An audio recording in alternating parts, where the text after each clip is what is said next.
کسی کے لفظوں کو تول کر اس کی ولایت کا ترازو اس کو ولایت کی ترازو پر نہ ناپا جائے، ایسا نہیں ہوگا۔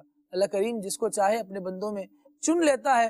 کسی کا جملہ اس کو یوں پسند آتا ہے کہ وہ محبت کی بات کرتا ہے، کسی کا جملہ یوں بھی پسند آتا ہے کہ وہ اللہ تبارک و تعالیٰ کی نافرمانی کو دیکھ کر برداشت نہیں کرتا۔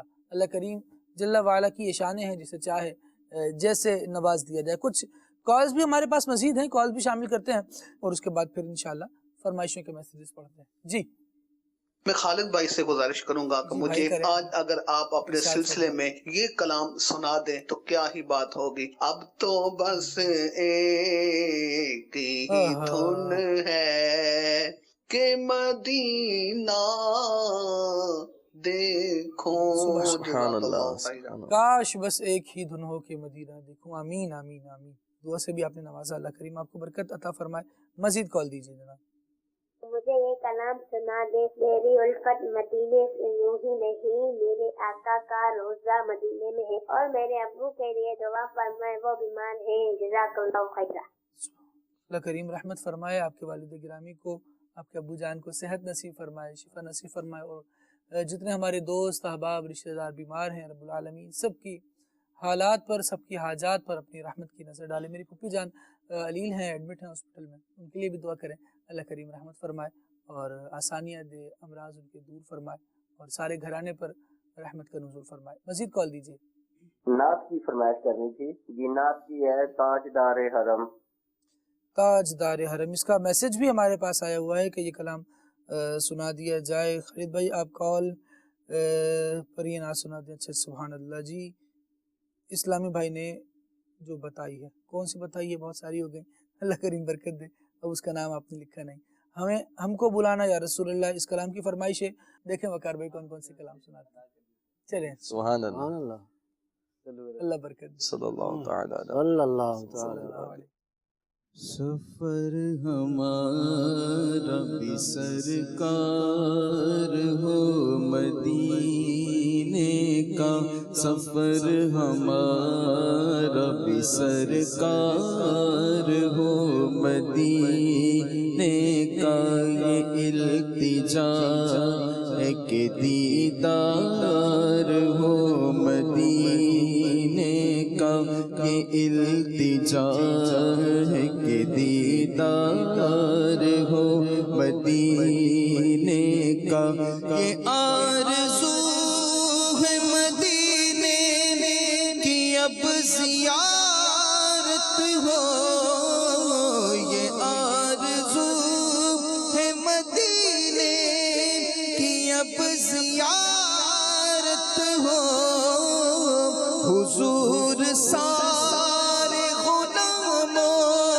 پہ یہ عنایت ہو، حضور سارے غلاموں پہ یہ عنایت ہو، زباں پہ ورد رہے گا مدینہ دیکھیں گے ہم بھی، مدینہ دیکھیں گے، مدینہ دیکھیں گے ہم بھی، مدینہ دیکھیں گے، خدا را آقا غلاموں پہ ایسی رحمت ہو، نظر کے سامنے گلزار ہو مدینے کا، نظر کے سامنے گلزار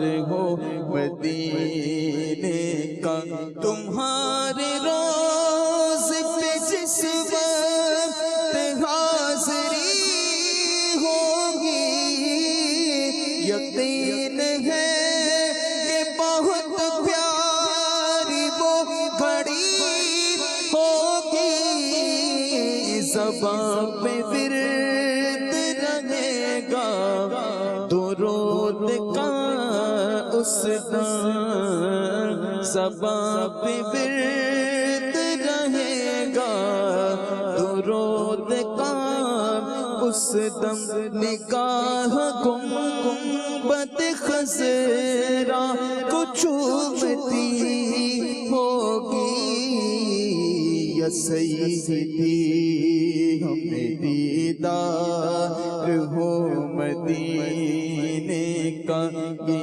التجا ہے کہ دیدار ہو مدینے کا.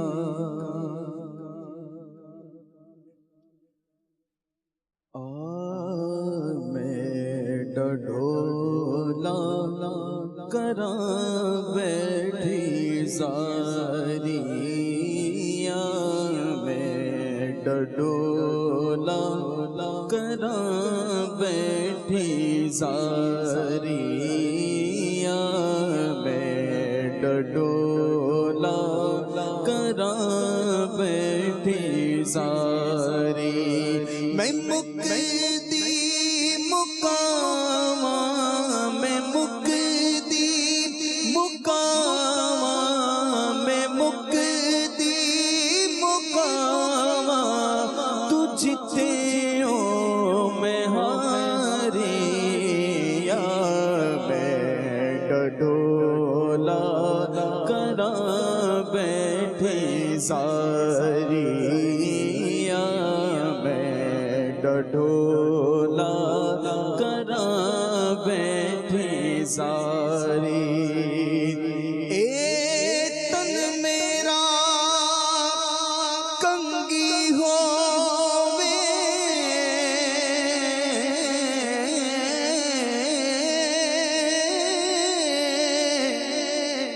او میں زلف حضور دیواما پوش میرے دی بن جائے جتی او میں یار دے پیریاں جے سونا میٹے دکھ وچ راضی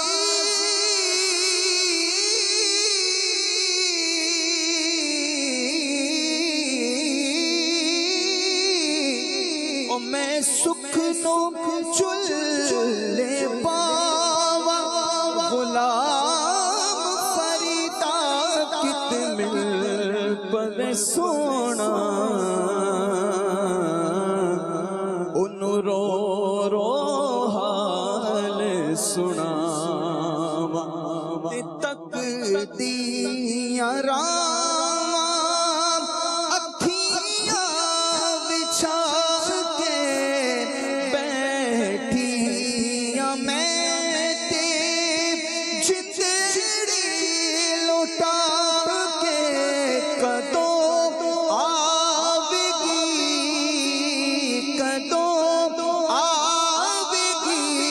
تیری سوہنی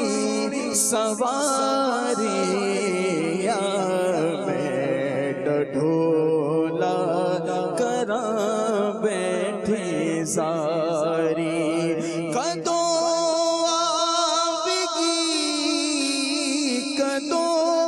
آوے گی تیری سوہنی سواریاں میں ڈھولا کراں بیٹھے زاری اے ختم رسل مکی مدنی اے ختم رسل مکی مدنی کونین میں تم سا کوئی نہیں اے ختم رسل مکی مدنی اے ختم رسل مکی مدنی کونین میں تم سا کوئی نہیں ہے نور مجسم تیرے سوا ہے نور مجسم تیرے سوا محبوب خدا خدا کا کوئی نہیں، کوئی نہیں یہ ختم رسول۔ اوصاف تو سب نے پائے ہیں، اوصاف تو سب نے پائے ہیں، پر حسن سراپا کوئی نہیں۔ اوصاف تو سب نے پائے ہیں، پر حسن سراپا کوئی نہیں، پر حسن سراپا کوئی نہیں۔ آدم سے جناب عیسیٰ تک، آدم سے جناب عیسیٰ تک، سرکار کے جیسا کوئی نہیں، واللہ کوئی نہیں ہے ختم رسول۔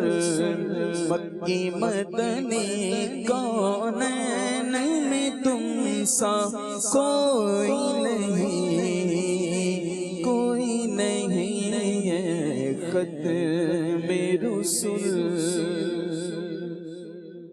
اللہ سبحان اللہ سبحان اللہ۔ اللہ رب العالمین جل وعلا اپنے آخری نبی صلی اللہ علیہ وسلم کی ہمیں سچی عقیدت محبت عطا فرمائے اور ان سے وارفتگی والا عشق نصیب فرمائے، آمین۔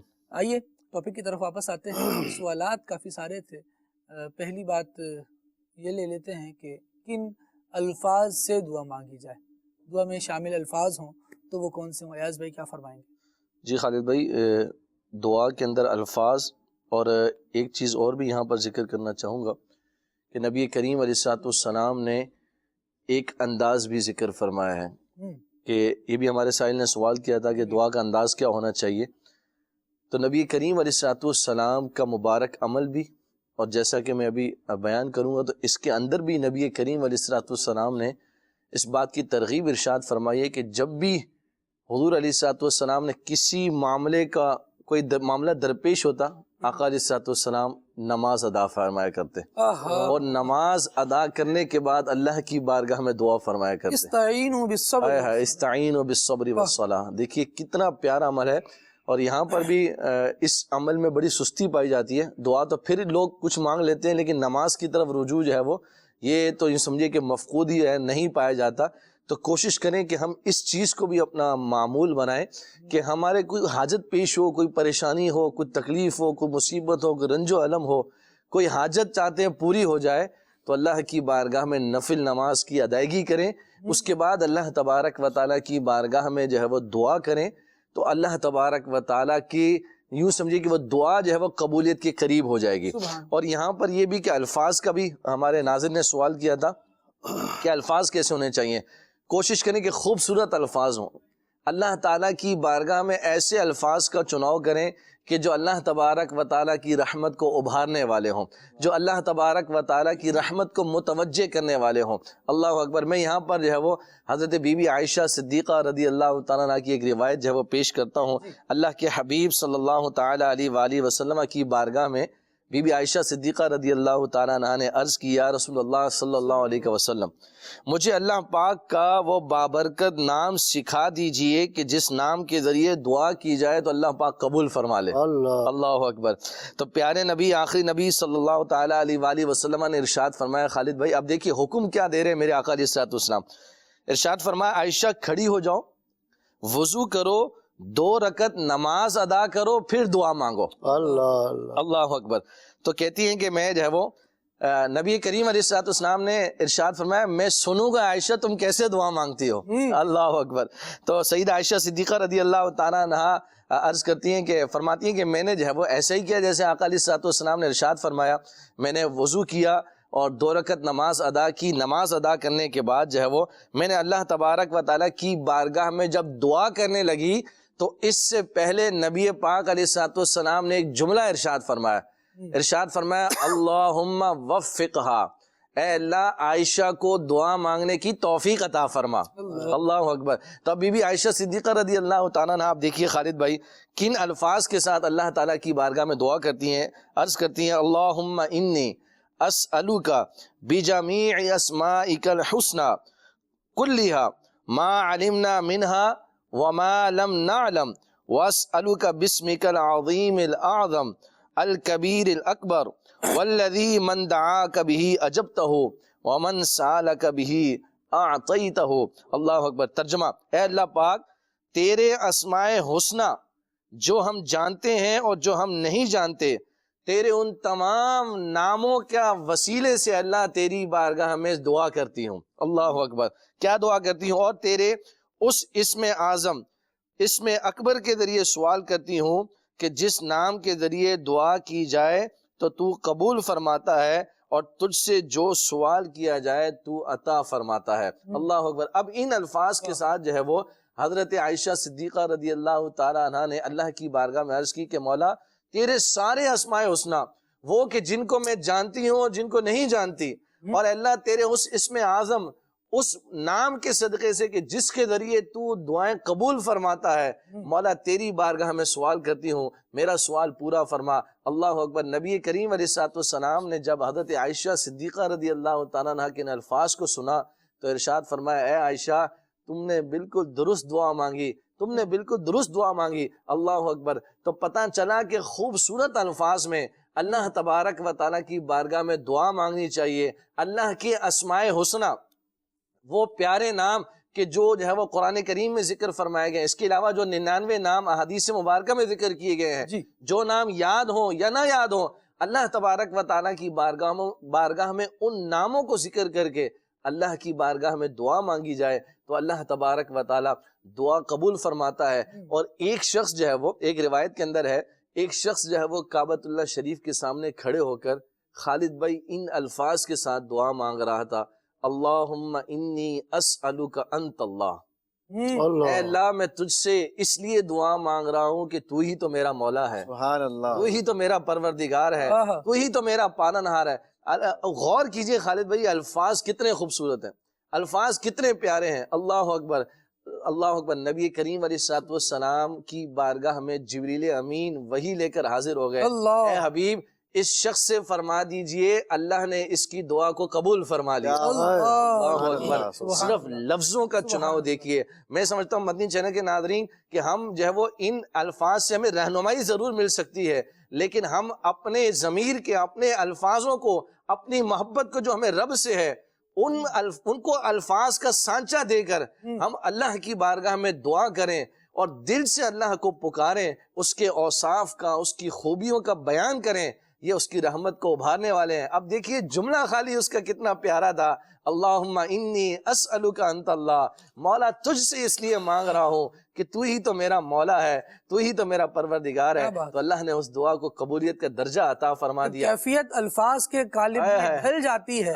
تو اللہ تبارک و تعالیٰ ایسی قبول فرماتا ہے۔ وہ تو کیفیت کو بھی جانتا ہے نا، بلکہ اس نے تو یہاں تک ارشاد فرمایا علیم بذات الصدور، جو دلوں میں خیال ہیں، جو لفظ ان کے بنانے پر قادر نہیں ہے۔ یعنی بہت سی دعائیں ہمارے دلوں میں ہوتی ہیں، وہ صرف دلوں میں ہوتی ہیں، جب ہم کسی سے دعا کا کہتے بھی ہیں نا تو بھی وہ لفظ نہیں مل رہے ہوتے کہ کیا دعا کرواؤں۔ لیکن بندہ ایک کیفیت میں مبتلا ہوتا ہے، دعا کا کہتا ہے بس آپ دعا کر دیں میرا کام ہو جائے، تو اگلا کر دیتا ہے اور بندے کا کام ہو جاتا ہے۔ تو یہ اللہ تبارک و تعالیٰ کی شان ہے، وہ مالک ہے، وہ جانتا ہے، لیکن بس اتنی دیر ہے، وہ ہے نا کہ منگتا کا ہاتھ اٹھتے ہی داتا کی دین تھی، دوری قبول و عرض میں بس ہاتھ بھر کی ہے، اس طرف آ تو جائیں، قدم اٹھائیں تو صحیح، ہاتھ بڑھائیں تو صحیح۔ اللہ کریم دعا کو قبول فرمائے گا، آپ کی دعائیں، ہماری دعائیں سنی جائیں گی، مالک ہمیں عطا فرمائے گا اور وہ عطا فرمائے گا۔ یہاں پر یہ چیز بھی عرض کرنا چاہوں گا خالد بھائی، مدنی چینل کے ناظرین کے لیے کہیں یہ کنفیوژن نہ پیدا ہو جائے کہ عربی میں ہی دعا مانگیں گے تو ہی دعا قبول ہوگی، یا انہی الفاظ کے ساتھ مانگیں تو قبول ہوگا۔ آپ اپنی مادری زبان میں بھی اللہ کی بارگاہ میں دعا مانگ سکتے ہیں، اور وہی کہ خلوص اور عقیدت کو وہ الفاظ کا سانچہ دے کر آپ جب اللہ کی بارگاہ میں دعا کریں گے تو انشاءاللہ عز و جل ضرور دعا قبول ہوگی۔ اور بعض لوگوں کو دیکھا خالد بھائی، ان کے یوں سمجھے کہ انداز میں، ان کے لفظوں میں اتنی سچائی، اتنی عقیدت اور رب سے محبت ایسی چھلک رہی ہوتی ہے کہ لگتا ہے کہ یہ اللہ کی بارگاہ کے قریب ہے، اور یہ جب دعا مانگ رہا ہے رب تبارک و تعالیٰ جو ہے وہ اسے ضرور عطا فرمائے گا۔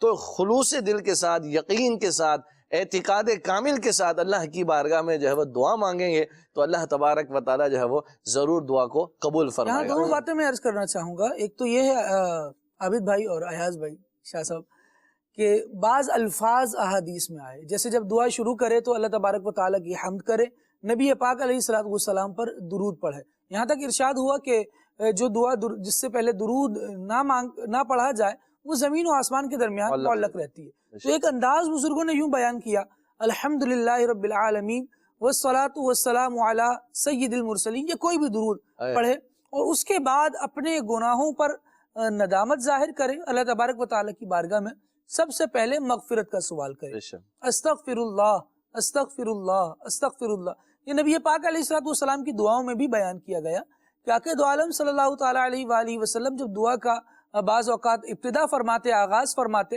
تو پہلے 3 مرتبہ یہ کلمات خیر استغفر اللہ یہ ارشاد فرماتے، پھر آگے معاملہ رب کی بارگاہ میں پیش کرتے عرض کرتے۔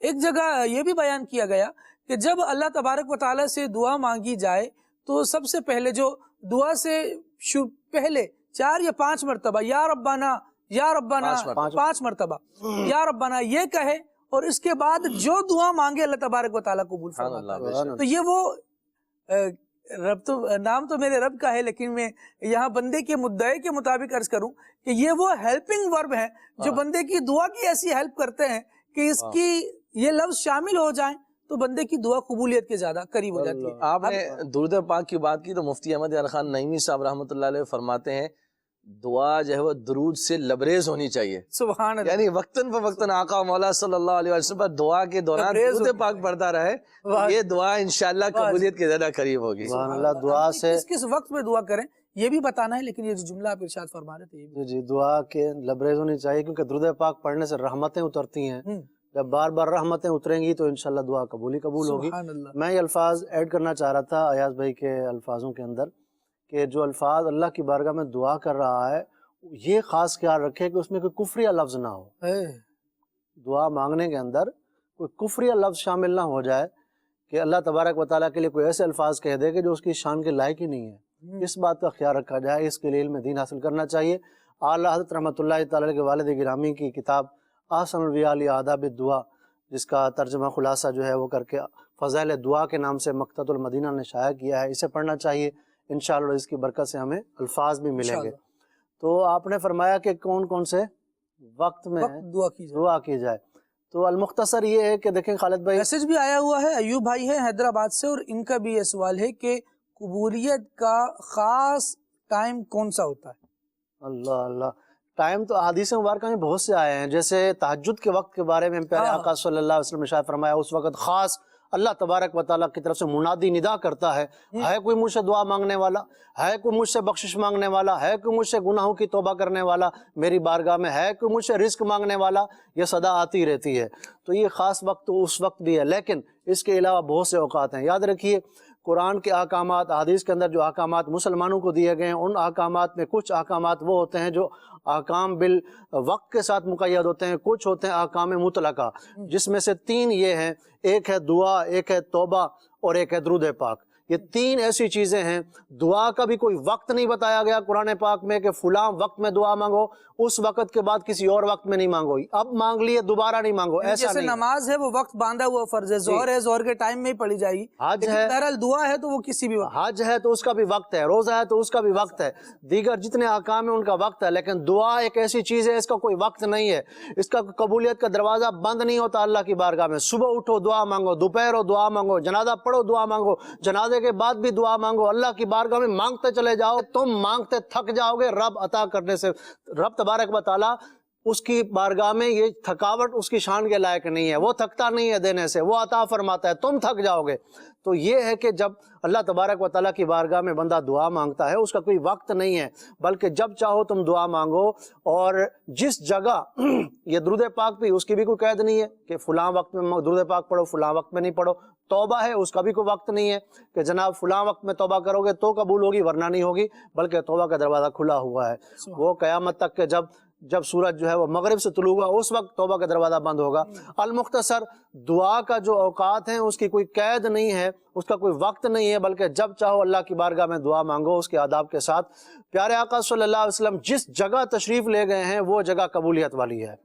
اللہ ہمیں مدینہ مکہ جانا نصیب فرمائے، وہاں جا کر دعا مانگیں۔ جس جگہ حضور نے نماز پڑھی، جس جگہ حضور نے دعا مانگی، وہاں پر دعا مانگنا یہ قبولیت کے زیادہ قریب ہے۔ بہت پیاری بات آپ نے کی، اللہ کریم آپ کو بہت برکتیں عطا فرمائے۔ ایک قرآن پاک سے دلیل عرض کرتا ہوں اس کے متعلق۔ حضرت سیدنا زکریا علیہ السلام نے حضرت مریم رضی اللہ تعالی عنہ نے جب محراب کے اندر دیکھا کہ اللہ تبارک و تعالیٰ کی نعمتیں یہاں نازل ہو رہی ہیں، تو وہاں پر دعا مانگی، جس کا ذکر اللہ نے قرآن نے ارشاد فرمایا ہنالک دعا زکریا، تو وہاں پر زکریا علیہ السلام نے دعا مانگی۔ جہاں اللہ کی نعمتوں کا نزول ہو وہاں دعا مانگے، جہاں نعمتوں والے آقا تشریف فرما ہو، گنبد خضرا کے سائے میں کھڑے ہو کر اللہ کی بارگاہ میں دعا مانگے تو وہ قبول ہی قبول ہوگی۔ والدین کی دعا اولاد کے حق میں قبول ہے، والدین کی ایسی خدمت کریں کہ والدین کے دل سے دعائیں نکلیں، وہ دعائیں قبول ہی قبول ہیں۔ والدین کے لیے دعا کریں تو اگر دنیا سے چلے گئے ہیں تمہارے رزق میں بھی برکت ہوگی۔ سبحان اللہ سبحان اللہ۔ بلکہ یہاں تک کی روایتوں میں بیان کیا گیا کہ جب بندہ اپنے والدین کے لیے دعا کرنا چھوڑ دیتا ہے، ینقطع عنہ الرزق، اس کا رزق منقطع کر دیا جاتا ہے، روک دیا جاتا ہے۔ اللہ کریم ہمیں دعائیں کرتے رہنے کی توفیق عطا فرمائے۔ مفتی قاسم صاحب کا ایک گلدستہ ہم شامل کر رہے ہیں اور آپ ارشاد فرما رہے ہیں، کیونکہ ہم دیکھتے ہیں نا لوگوں کو کہ دعا قبول کروانی ہے، بھائی اب تو قبول ہونی چاہیے، مسائل بڑھ چکے ہیں اور اب کوئی ایسی جگہ مل جائے کہ جہاں جا کے دعا کروں تو قبول ہو جائے۔ ایک آیت کریمہ عابد بھائی نے پڑھی، مفتی قاسم صاحب ان افراد کے بارے میں فرما رہے ہیں جو مزارات پہ جا کر دعا کرتے ہیں۔ کیوں کرتے ہیں، کس لیے کرتے ہیں، آئیے سنتے ہیں۔ قرآن پاک کے اندر حضرت مریم رضی اللہ تعالی عنہا جس جگہ عبادت کرتی تھی، جس حجرے میں عبادت کرتی تھی، وہ حجرہ چونکہ آپ کی عبادت گاہ تھا، وہ برکت والا۔ حضرت زکریا علیہ السلام نے وہاں پر دعا مانگی، اللہ تعالیٰ نے قرآن پاک میں اس کو باقاعدہ بیان فرمایا ہنالک دعا زکریا ربہ، اسی مقام پر دعا مانگی زکریا نے اپنے رب سے۔ کیا دعا مانگی؟ اے اللہ مجھے اولاد کی نعمت عطا فرما، مجھے اولاد عطا فرما دے۔ تو اللہ تعالیٰ نے حضرت یحییٰ علیہ السلام کی صورت میں بیٹا عطا فرمایا۔ تو اب آپ دیکھیں زکریا علیہ السلام نے خدا سے دعا مانگی، کافی ہے، لیکن خدا نے صرف اتنا نہیں فرمایا کہ زکریا نے اپنے رب سے دعا مانگی، فرمایا ہنالک، اسی مقام پر۔ یہ جو اسی مقام فرمایا کیوں؟ اس لیے کہ اس مقام کی خصوصیت تھی، وہ مقام دعا کی قبولیت کا مقام تھا۔ کیسے؟ وہ اس لیے تھا کہ وہاں حضرت مریم رضی اللہ تعالیٰ عنہ عبادت کیا کرتی تھی۔ غار ہرا جاتے ہیں، غار ہرا شریف ہم دیکھتے ہیں کہ جو اہل محبت مسلمان ہیں بڑے ذوق شوق سے جاتے، اتنی بلندی پہ پہاڑ ہے لیکن لوگ پھر بھی جاتے، کیوں؟ کیونکہ یہ وہ غار ہے کہ جہاں سرکار دو عالم صلی اللہ تعالی علیہ وآلہ وسلم جا کے عبادت کیا کرتے تھے۔ تو اگر ہنالک دعا زکریا ربہ، حضرت مریم رضی اللہ تعالی عنہا کی عبادت کی وجہ سے اس مقام کی قدر و قیمت ہے، تو جہاں سید دو عالم صلی اللہ علیہ وآلہ وسلم نے جا کے عبادت کی ہے اس مقام کی قدر و قیمت کیا ہوگی؟ جہاں خدا کے نیک بندوں کے قدم لگتے ہیں اس جگہ کا مقام ہوتا ہے۔ اس کی میں عظیم ترین مثال آپ کے سامنے بیان کرتا ہوں۔ خدا قرآن میں فرماتا ہے وَاتَّخِذُوا مِن مَقَامِ إِبْرَاهِيمَ مُصَلَّى، اے لوگو مقام ابراہیم کو نماز کی جگہ بنا لو۔ مقام ابراہیم کیا ہے؟ ایک پتھر ہے۔ جو لوگ عمرے پہ جاتے ہیں، مسجد حرام میں جاتے ہیں، ان کو پتہ ہے مقام ابراہیم ایک پتھر ہے جو وہاں پر رکھا ہوا ہے، پتھر ہے، جسٹ پتھر۔ کیا ہے؟ ہر جگہ پتھر ہوتے ہیں، لیکن یہ کون سا پتھر ہے جس کا تذکرہ خدا قرآن میں فرماتا ہے؟ یہ کون سا پتھر ہے کہ جہاں نماز پڑھنے کا خدا فرماتا ہے، جس کا حکم دیا وَاتَّخِذُوا مِن مَقَامِ إِبْرَاهِيمَ مُصَلَّى، لوگو ابراہیم کے کھڑے ہونے کی جگہ کو نماز کی جگہ بنا لو۔ وجہ یہ ہے یہ وہ پتھر تھا جس پہ حضرت ابراہیم علیہ السلام قدم رکھتے تھے اور خانہ کعبہ کو تعمیر کرتے تھے۔ تو جہاں حضرت ابراہیم علیہ السلام کے قدم لگے اس کا اتنا مقام کہ خدا اسے قرآن میں بیان فرماتا ہے، اسے مصلی بنانے کا فرما دیا۔ تو جس غار ہرا میں سرکار دو عالم صلی اللہ تعالی علیہ وآلہ وسلم عبادت کرتے رہے اس کا مقام کیا ہوگا؟ اور اسی طرح جہاں جہاں اولیاء کرام عبادت کرتے ہیں، ہم داتا صاحب حاضری دیتے ہیں تو داتا صاحب علیہ رحمہ کے